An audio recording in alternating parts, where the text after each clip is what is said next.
you go through this, okay? Boy, you're good. You're all ready to go. Yeah, you're on. It's kind of unfair. It's like you have to be paying more attention. All right. All right, Alan Mullally, you ready? Remember I told you that within a couple of days, the forecast is going to be $17 billion. Turn it up. So I started the business plan review. The charts are full on, 3D chart.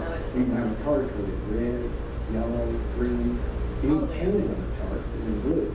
So there's lots of doesn't. And all you're looking for is what has changed. You want to hear a long explanation about what's going on. But what you want is that everybody knows the plan. Everybody knows everything's supposed to come. So the color, the chart's going. And it's about 2 or 4 weeks of pain's going on. And all the charts are blue.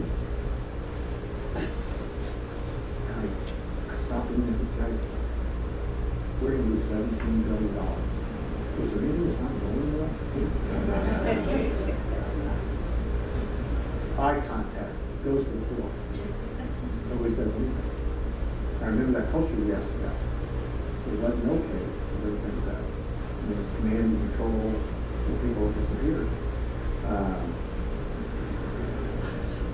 So I think that we went by your dream, and of course they got moved. Got this new leader. What's this leader going to do?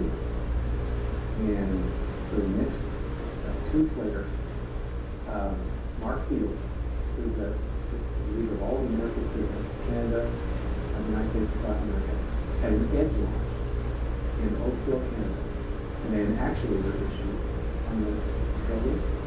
So he stopped production, and we were best in class. We're not going to do one vehicle. This is done, and it's the best in quality. So he had 2,000 or 3,000 edges. It was sitting out in the country, and that was cold, so they were sitting in. But when you stop production, it's a big deal. And so up comes this chart for the launch of this new day, and it's right there.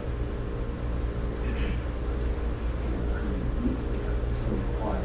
I know they're all thinking, it's over, Mark's gone, gone. He's out of here. And then what's this new guy going to do? So I started class. Now they knew that was a sign. The door was going to open, someone's going to come in, Mark's out of here. But I could just feel it. I mean, it just, and I said, Mark, is there anything that we can do to help you? And before Mark could say one word, Benny Fowler, who was the head of quality now worldwide, said, Mark, I think I've seen that issue on the launch that we did 6 months ago. Because the car used to make so much product coming out, it was so exciting. And then Joe Hendricks at the time, he's the leader of all Asia Pacific now, he's the head of manufacturing. He said, you're going to use the manufacturing engineer. But as soon as you find that problem and fix it, you're going to have to change the whole vehicle. You get the collections on you. I'll have the dynamite talent up in Canada immediately. And then Derek Cusack, who leads product development worldwide, said, Mark, I've seen that technical issue in such and such 5 years ago. I'll get right on that. That exchange took 12 seconds. 12 seconds. You wanted the next chart. What's it blue? Wanted the next chart. Just green. The next week, I think it was still red. March chart. Everything else was green. Next week, I think we changed it to yellow because they found a solution. And now they're implementing it. I think the next week, it turned to green. And then probably one of the most exciting days of my life, both from this is a great situation. Sorry. To my gosh, we're going to make it, was the following week. And guess what the charts look like? They look like a rainbow. Like a rainbow. And I'm going, oh my goodness. Now the data says, right here, where I use the $17 million. Because data says to prove that. Data tells you everything. But also now, it was safe enough that you could share how it was. You weren't working.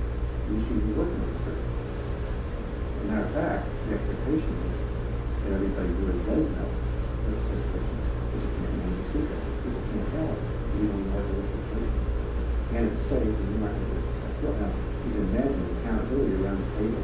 Are you gonna be men on nine, and you're gonna go through the week and come back and say to all your colleagues, I was really busy last week. You didn't have a chance to work on me? And the pressure, in a positive way, it's like, awesome. Because everybody there is trying to figure out how to help move forward. So on that one day, it was probably like, oh my God, this is really in bad shape. We all do that. On the other hand, I knew at that moment that we were going to be able to move forward that. All right, let's talk about this one for a little bit here, because this is a pretty dramatic transition they went through, right? What did you see? Just talk about it. What happened? What did you see? Did you see the mindsets? I think their employees didn't want to be, they wanted to be successful, but they knew they weren't being successful, but they didn't want anybody to know that they weren't being successful. They didn't feel safe in their positions if they weren't successful, or if their department wasn't successful. So it started a culture change where it's okay to say, I need help. Yeah, that was a pretty entrenched culture there, wasn't it? That was, what do you think? What do you think it took some courage for that first guy? Yeah, sure. You know what's interesting about that? Mark Fields was actually the odds-on favorite to take over the CEO role, and then it was given to this outsider that was brought in, Alan Mulally. So he was the one that was actually passed over. So that's a gutsy thing on a couple different levels. But let's think about that for a second. They're losing $17 billion. Why wasn't everybody immediately going yellow and red and saying these are the problems, these are the issues? Why do you think there was such hesitance there? They probably don't think it looked at as their department is causing those issues. Their department was probably perfect. Yeah, or they probably recognize it wasn't perfect, but they don't want anybody else to know about it. So focused on the way we're appearing, we're so focused on our organization. They've got it under control. Yeah, So yeah. that- Now he's the way the culture was previously, they're being out. Yeah, wasn't that funny? He's like, all right, so what did everybody think when he claps his hands? No one else. That's the sign, right? Escort him from the grounds. Send him off. Yeah, that was really interesting. So then let's figure out, because we know the before, and we see this incredible after, where suddenly again it's a rainbow, and they're being able to suddenly solve real problems.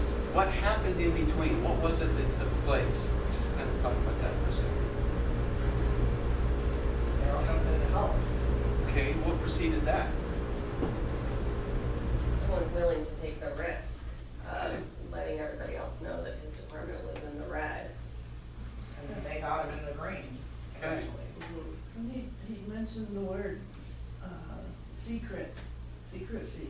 Can't manage a secret. Yeah, it's a secret. Nobody can help anybody But else. once he said it, then everybody else said, oh, I saw that before, or this is, they started coming out and saying, oh yeah, I've seen this problem before. We've had it 5 years ago, or, but then they felt safer to say things. Yeah. And then having that knowledge and history about how it's happened before and how they fixed it, hopefully help them fix that issue quicker, more efficiently than maybe what it would have been. So that hadn't been occurring, and right after Mark explained that problem. So first of all, Alan had to devise a system where the information could come forward, but there was still a cultural barrier to truth and data coming out. There was a very closed, again, a lot of, you see the organization back there a minute ago, a lot of closed mindsets, inward mindsets, right? I don't, if I'm holding on to data that's affecting the organization, but I'm keeping it to myself, do I have an inward or an outward mindset? Very inward. This is a very inward mindset culture, probably to an extreme to some extent, right? And obviously he saw that. But then as soon as Mark, again, courageous, he says, all right, Alan's given this opportunity, I'll take him up on it. I'll see if this is genuine. Whatever his motivation was, he said, all right, I'll do this. He goes ahead and he explains the problem. Do you remember what Alan said right after he explained the problem? Anybody remember? Very powerful words. What can you do to help? What can anybody do to help? What can we do to help you? Now, what is an inward mindset way that Alan could have said that? If Alan was also inward mindset, what might he have said to Mark Fields at that point? Yeah. How are you gonna fix that? When are you gonna get that done? We can't have this going on, right? Now, had he approached it that way, which is oftentimes how we actually approach things in corporate America, what are the odds that others would have come forward with their problems? Wouldn't, right? But instead, he created this time and space and this trust, and he gave permission for people to go ahead and think about the organization as a whole, to realize the more people that know about the problem that we're facing, the more likely we are to achieve our overall goals and objectives, right? How long, and then you saw how quickly people started to jump in. Before Mark could even start saying, this is how you can help me, other people started to jump in, right? How long did he say that exchange took? 12 seconds. Just like that. And yet for years and years leading up to this, they put themselves into a position where they were losing $17 billion a year. And to think that the reason for that loss wasn't because they needed to cut more people or they needed to make all these other changes, but they simply needed to change their mindset. And they started there. Alan started there, but it was a continuation. It's the start of things. These things don't happen overnight, but in that instance, there was both time and space created for people to begin to think differently about their role in the organization.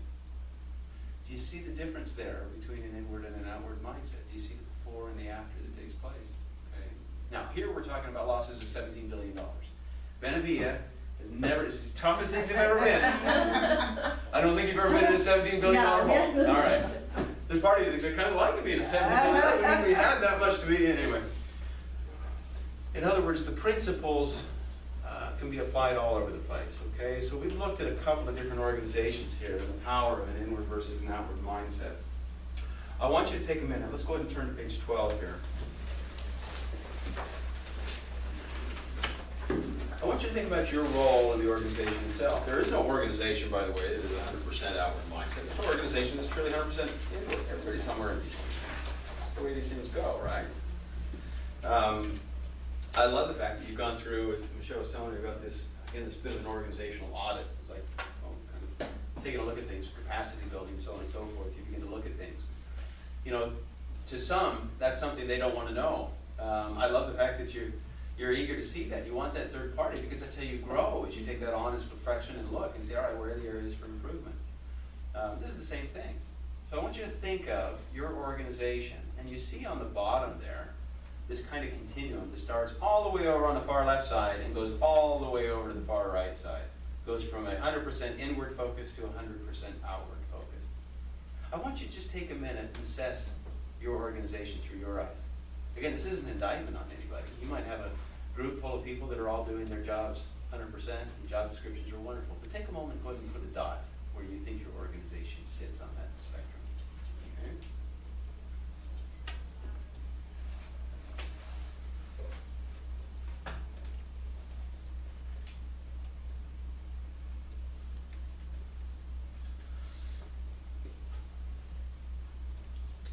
Now, this is, typically what we'll do is with large organizations, we'll actually wander from one side to the other and have them all clap or raise their hands wherever they are. And everybody usually typically ends up somewhere in between. That doesn't mean it's a bad organization. That doesn't mean bad management or that you're a bad employee. It means this is the way life is. In some respect, this is culturally what we push. Be excellent at your job description. Think about our entire job reviews and the way that we evaluate whether or not we're doing our job is entirely based on how we're carrying out our job description, right? And so it's a natural place to go culturally to be focused on this. All we're going to begin to do is to explore the power of an outward mindset. And it doesn't mean forgetting about your job description. But I guarantee that every single one of you have marked a place where there is room for improvement. Okay? We don't have to go through and raise our hands or anything like that. But that's going to be our focus, okay? Our focus is going to be about moving individuals, teams, organizations from an inward mindset orientation to outward mindset orientation. This is what makes breakthrough results possible for any organization. It's not about behavioral changes. It's not even about strategic planning. Those things are all incredibly essential. But if you think of throwing a seed in the soil, the toxicity and health of that soil is every bit as important, if not more so, than the power of the seed. any behavior, any strategic direction, anything that is planted into a soil that is less than 100% healthy, that'll have a detrimental effect on that seed and whether or not it really fully sprouts. And yet the problem is most organizations don't spend a lot of time on the soil. We spend time on throwing new seeds into the soil. All right, things aren't going well. This is what we're going to change. We haven't been doing this. Let's try this new process. All of those things, by the way, are great. But if we're not fundamentally looking at the mindset underneath that foundational soil, we're missing out on huge opportunities for breakthrough results within an organization. Okay? And this is really where we're going to be spending our time.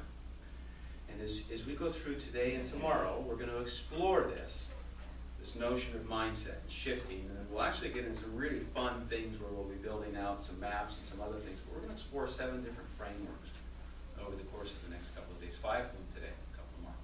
We're going to be looking at some maps. And the maps are intended to actually make sense of these frameworks so that it's not just some academic thing. We'll be applying them to your job specifically, your job description, your organization, and your role within that organization. So we'll actually be building these maps that will help you apply these principles in the framework. We can make a radical change. Over the next couple of days, your choice is whether or not to let this kind of pass over you or to be present and to suck all the nutrients out of what we're going to present here today and tomorrow, and to really be able to let it kind of allow you to really do some deep thinking, reflective thinking about things. But it's an exciting journey that we're going to go on together. So I ask you to kind of commit to be present, to be aware, and to be thinking. And as we go along, as you can tell, just from this little introductory, just make sure you kind of have this feeling of what it is that we're talking about. And we'll flesh that out a little bit more. A lot of the great comments that are going to be said here aren't from me, they're from you. So I'm looking forward to your engagement and involvement. So I appreciate your willingness to do that already. So this is where we're going to start with. In the very back, last page of the book, we're going to start with our first map. Okay? I guess technically it was that the third to the last page. Sorry. Led you all straight right up the bat. All right, you see the key objective map there? All right, we're going to spend today kind of building this out, all right? I want you to, we're going to start there, and we put it at the very end because we'll be flipping back and forth. We'll go through some other maps tomorrow, but it'll be kind of one-time things. This one will be kind of about coming back to from time to time. What I want you to do on that key objective map is to think of a particular objective that you have. Something that has a time horizon of 6 to 12 months. Something that you, specifically you, have a large degree of power and authority over and responsibility for. Something that you need to achieve within 6 to 9 months. It's particular to you and your job, okay? Just think about that and then write it into that oval. Does it make sense what I'm asking?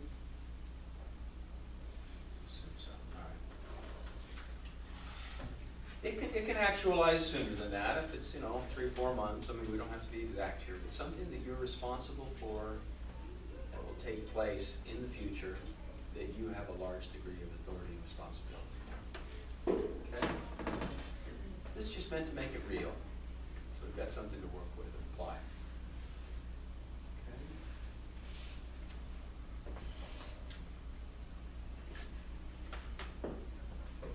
All right, has everybody got something? Okay. You won't be sharing these with the group. It's just for you to work through. Okay. All right, now, well, that's fun.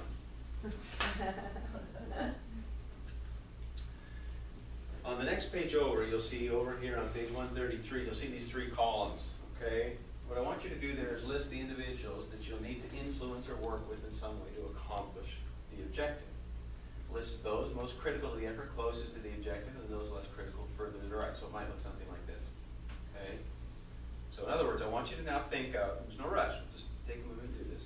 Think of that objective and think about all the individuals that you might need to work with or coordinate with or talk with. And we're going to want to list them in those 3 columns.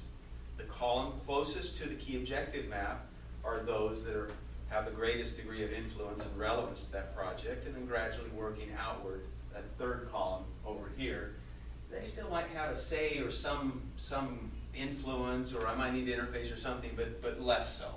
Okay, so it's by degrees here. And again, you might not have anywhere near that many. might have one in each of those categories, 2 over here and 3 here, 1 there, I don't know.